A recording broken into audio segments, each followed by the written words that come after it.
ស្រែសុតមែនទេអា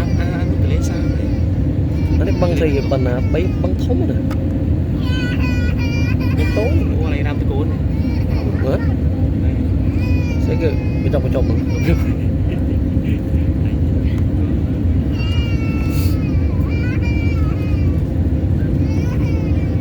កន្លែងនេះកន្លែងធ្វើស្រែធ្វើការនេះ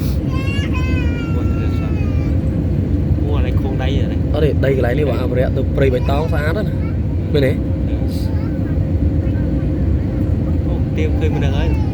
ឃើញទៅបងអងទូមិនជាទូ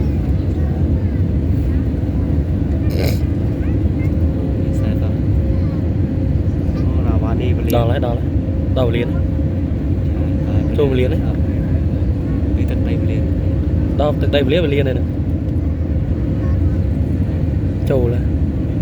ចូលទឹក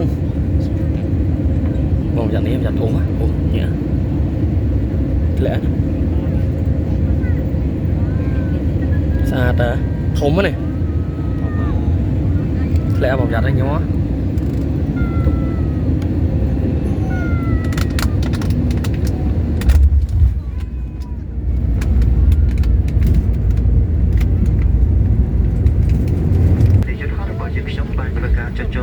នៅចំណុចអាកាសយានដ្ឋានអន្តរជាតិប្រជុំដោយសុវត្ថិភាពពីយន្តហោះហើយសូមមេត្តាប្រុងប្រយ័ត្នសម្រាប់ដល់នៅជំនឿពេល